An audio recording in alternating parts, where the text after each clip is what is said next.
7 centuries after the end of the Horus heresy, the galaxy burns once again. The former first captain of the Lunar Wolves, Ezekiel Abaddon, has vowed to bring the Imperium of Man to its knees. In order to cement his position as the new ruler of all Chaos forces, he must first claim the demon sword Drach'nyen. After making a terrible sacrifice, Abaddon has finally managed to exit the Eye of Terra. His trials, however, are far from over. To continue his quest, Abaddon must triumph over 2 mighty foes, High Marshal Sigismund of the Black Templars and the Chaos Sorcerer Darovec of the Legion Host.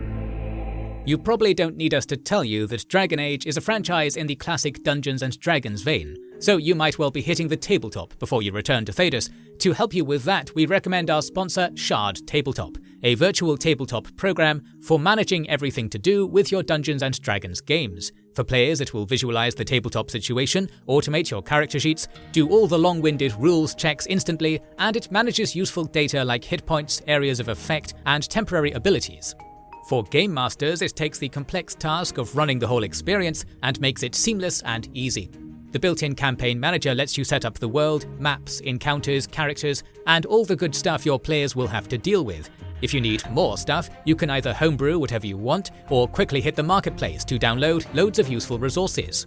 Shard Tabletop is free, but you can also subscribe from $19.99 a year to get a load of extra professionally made content included for your campaigns, which also adds extra free content from the marketplace. You can run it on any device, it comes with pre-made starter adventures to try, and again, it's free to use. Even better, we've got a special deal for you. Try a 3-month Game Master subscription to Shard Tabletop absolutely free by using our link in the description.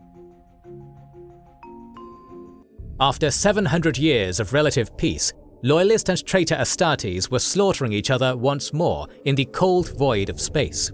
Long had High Marshal Sigismund warned the High Lords of Terra of the inevitable return of the Chaos forces. His warnings, however, had fallen on deaf ears. Taking what ships he could spare, the High Marshal took it upon himself to set a blockade near the Cadian Gate. His vigilance paid off. Abaddon's Black Legion emerged from the Eye of Terra in the 781st year of the 31st millennium. Thus began the First Battle of Cadia. Despite heroic loyalist resistance, the Black Legion seemed poised to break the blockade. After a daring boarding action on the enemy flagship, Abaddon managed to cut his way to Sigismund himself. The 2 former first captains began a duel long in the making. It was at this crucial tipping point that a third party unexpectedly entered the fray. Darovec, Lord of the Legion Host, had emerged from the Eye. The Black Legion was now trapped between 2 enemy forces. The Legion Host was battered and bruised after their near-suicidal trek through the warp storms. Despite this, Darovec's persistence and sorcerous prowess had paid off. Abaddon's fleet would never be able to disengage in time to meet this new threat. All Darovec had to do was attack head-on. The Black Legion fleet would be annihilated, and the Black Templars would soon follow. If the Legion Host could capitalize on their momentum, Darovec stood to achieve complete and total victory. A decision needed to be taken immediately to avert disaster. Abaddon, however, was deeply enmeshed in combat within the Eternal Crusader. His duel with Sigismund raged more violently than ever, and there was no way for the Lord of the Black Legion to extricate himself and regain his flagship. Command of the fleet thus fell to the sorcerer Iskandar. Abaddon had wisely left him aboard the Vengeful Spirit, where he could survey the Void War. Every second counted. Darovec's fleet would be within range in a handful of minutes. Iskandar contacted his brothers aboard the Eternal Crusader. It was imperative for the Black Legion to regroup as soon as possible. If their forces remained separated, defeat was all but guaranteed. Darovec's fleet was already making contact with Abaddon's rearmost elements. Vulnerable and precious troop transports were annihilated in the blink of an eye. A few more moments, and the heart of the Black Legion fleet would be cut to pieces. Yet this impending tactical disaster was lost upon Abaddon and Sigismund. Both fighters were oblivious to the destruction around them. Aboard the Black Templar flagship, the duel was coming to its conclusion. The aged Sigismund was tiring with every blow. His century-old instincts brought him to one inescapable conclusion. In order to claim Abaddon's life, he would have to lay down his own. Waiting for an opening, the High Marshal of the Black Templars baited his enemy, banking on Ezekiel's rage to be his undoing. When he finally found his opportunity, The Son of Dawn did not hesitate. The black sword darted forward, burying itself in Abaddon's chest. The blow was masterful. Ezekiel fell to his knees, his body a ruin of torn flesh and ravaged organs. Any other Astartes would have perished from such a wound. Abaddon, however, would not let anything get between him and his destiny. Now face to face with the High Marshal, Ezekiel lifted the Talon of Horus, bringing it down upon his opponent's waist. The same weapon that had killed 2 Primarchs and wounded the Emperor unto death bit deep into Sigismund's flesh, splitting the old warrior in 2. Sigismund fell to the ground, blood and gore painting the floor of the Eternal Crusader. Despite their wounds, both warriors were still alive.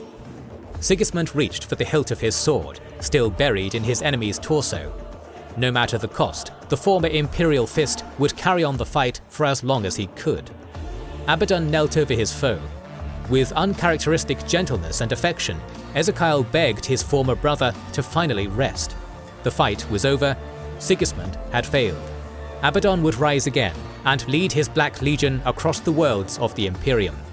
The only thing he lamented was that Sigismund could not see the truth and join him.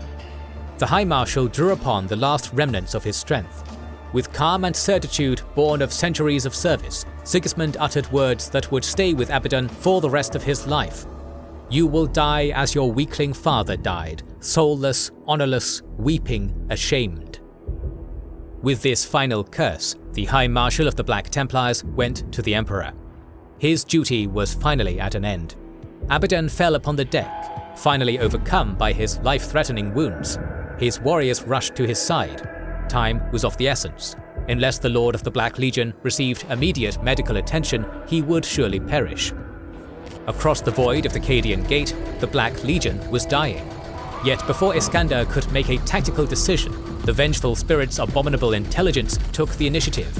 The massive bulk of the Gloriana battleship suddenly launched itself across the void, straight towards the Eternal Crusader. Drunk on blood and pain, the machine spirit lost all thought of self-preservation. There was only one goal in her maddened mind: save the Lord of the Black Legion. So furious was her charge that the artificial gravity within the vessel rose to 40 times that of Terra. Hundreds of mortal crew members perished in an instant, their bones and organs pulverized by the massive rise in G-force. Even the Astartes aboard the flagship struggled to recover. It took all of Iskandar's will and might to rein in the Vengeful Spirit from this tactical blunder. Every fibre of her artificial being was screaming to retrieve the boarding party aboard the Eternal Crusader and finish off the enemy flagship. The situation, however, was beyond desperate. Messages from frantic ship captains blared across the Vox channels. The same question was on the lips of every Black Legion commander. What were they to do? Iskandar could not contact his wounded master for answers. It fell to him to either save or doom his brothers through his actions. After weighing his options, the Chaos Lord finally gave his orders. Engaging either enemy force would result in an inevitable defeat. The Black Legion fleet was to scatter across the stars as quickly as each individual captain could manage. The only ship that would remain behind to cover the retreat was the Vengeful Spirit herself. Eschewing all forms of cohesion, the Black Legion punched through the Black Templar fleet wherever they could.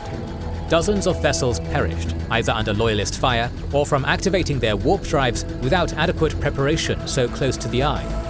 While incredibly costly, Iskandar's decisive orders saved the bulk of Abaddon's fleet. The sorcerer pointed the Vengeful Spirit towards Darovek's armada. Another vessel would have to keep the Eternal Crusader away from the fleeing Chaos vessels and retrieve the boarding party within. This dangerous honor went to Valikar Hain, captain of the heavy cruiser Thane. The Eternal Crusader was all but gutted, yet a Gloriana-class battleship is a lethal threat even when crippled. The Thane fired everything it had against the enemy vessel, taking inordinate punishment in return. Valikar launched his fighters to cover the returning boarding pods. Aboard one of them lay the heavily wounded Abaddon. Despite taking heavy damage, the Thane succeeded in its mission. The Lord of the Black Legion was safe, though the Eternal Crusader would live to fight another day. Despite what their reputation might suggest, the Black Templars were not suicidal zealots. Aware that their depleted numbers could never stand against Darovek, the Loyalist forces began to withdraw in good order. Though every captain of the fleet yearned to avenge High Marshal Sigismund, Their duty was to the Imperium first and their chapter second. The Black Templars made for the nearest Mandeville point where they could safely engage their warp drives. While they had failed to prevent the Chaos forces from exiting the Eye, they could still give warning to the rest of the Imperium. Sigismund's sacrifice would not be in vain. Meanwhile, the Legion host continued its assault. Darovec led the charge aboard his flagship, the Domina. The carnage amongst the Black Legion troop transports was immense. With every passing second, Abaddon was losing irreplaceable ships and manpower. Yet Iskandar's gamble paid off. From across the decks of their ships, Darovec's captains could see the vengeful spirit charging at them unescorted. This was an opportunity no Chaos warband could ignore. Capturing a Gloriana-class battleship was the ultimate spoil of war. Unfortunately for Darovec, his fleet was still reeling from their destructive voyage through the warp. Each ship's crew was disoriented after entering real space for the first time in centuries.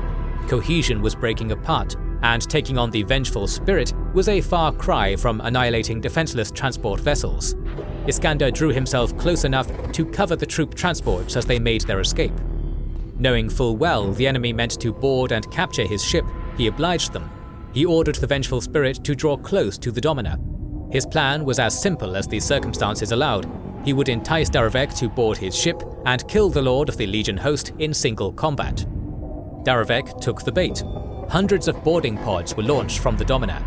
Burying themselves deep within the flanks of the vengeful spirit, they disgorged hundreds of Astartes and thousands of thralls within the decks of the ancient vessel. Iskandar took control of the repelling action and started hunting for his target. Space Marines were created by the Emperor of Mankind to fight his wars across the stars. Yet even the transhuman mind of an Astartes can easily get confused in the chaos of space combat.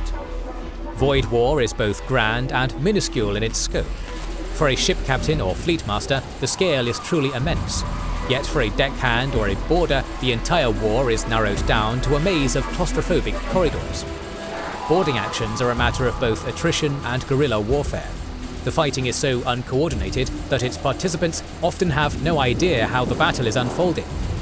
Such was the massacre within the corridors of the vengeful spirit that the Neverborn lurking beyond the veil sang their approval. Yet these were not the sanctified halls of the Eternal Crusader. The bowels of the Black Legion flagship were a nightmare of warp mutation.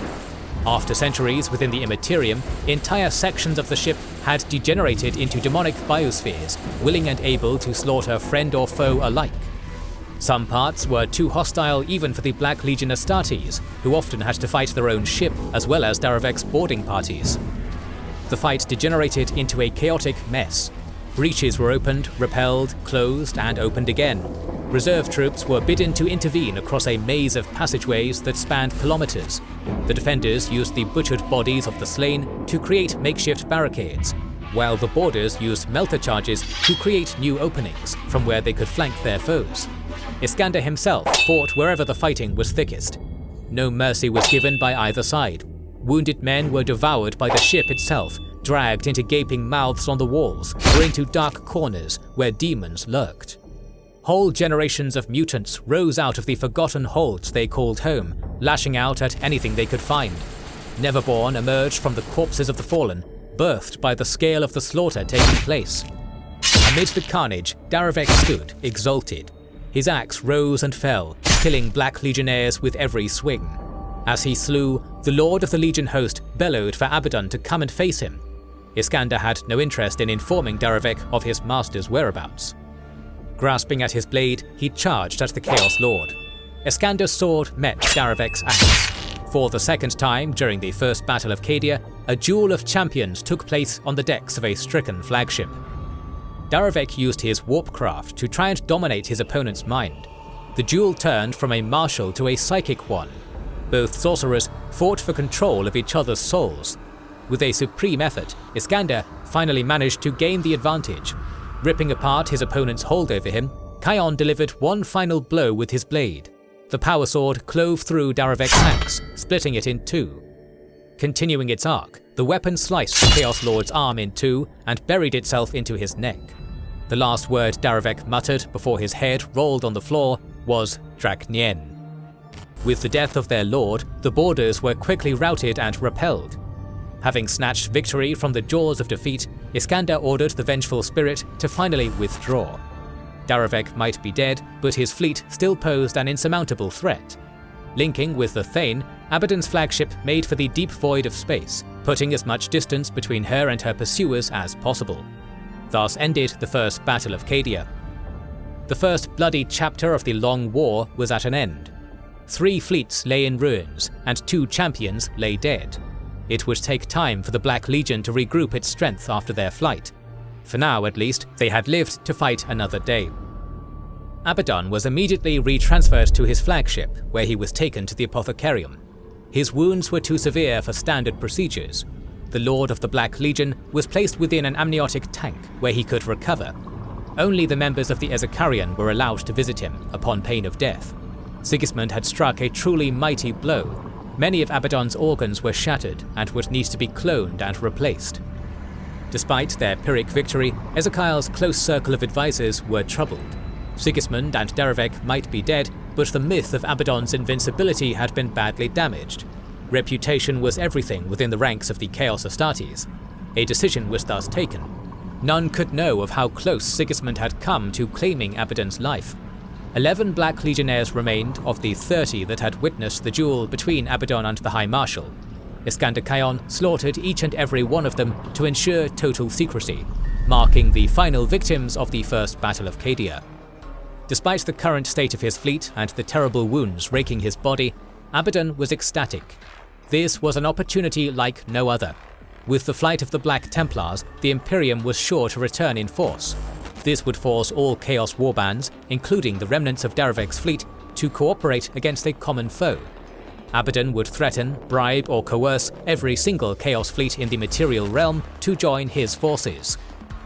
The First Black Crusade would not be a petty raid across a handful of solar systems, it would be a war of total destruction, waged across the entire Segmentum Obscurus. Thus, while the forces of the Emperor were busy putting out the myriad fires lit by the heretic Astartes, Abaddon would be free to hunt for the secret prize of his campaign, the demon sword Drach'nyen. History was in the making, and Abaddon wished to mark the moment. After all, the start of the Long War needed to be properly announced to the entire galaxy. Ezekiel had the perfect messenger to deliver the news to the weakling High Lords of Terra. Sigismund had one final role to play. The High Marshal was laid with all honours upon the deck of a captured Black Templar ship. Abaddon himself wiped the blood off Sigismund's chin and placed his black sword upon his chest. The Black Legion made sure to fill the vessel with all available data on the First Battle of Cadia. The ship was also given a crew of servitors and terrified thralls to navigate it back to the throne world. After several days of travelling through the warp, the messenger ship would arrive safely at its destination. The innumerable defences of the solar system identified it well before it could reach Holy Terra itself. Boarding parties were immediately dispatched to neutralise the trespasser. Loyalist troops entered the ship and began clearing its halls. Taking no chances with potential chaos corruption, the many servitors and thralls left inside by the Black Legion were mercilessly butchered. Finally, the Loyalists made it to the deck of the ship, where the ravaged corpse of Sigismund lay. Approaching it cautiously, the boarders could make out 3 words engraved upon the Templar's black blade: "We are returned." Our series on the Black Crusade will soon continue. To make sure you don't miss it, make sure you are subscribed and have pressed the bell button. Please consider liking, commenting and sharing, it helps immensely. Our videos would be impossible without our kind patrons and YouTube channel members, whose ranks you can join via the links in the description to know our schedule, get early access to our videos, access our Discord, and much more. This is the Wizards and Warriors channel, and we will catch you on the next one.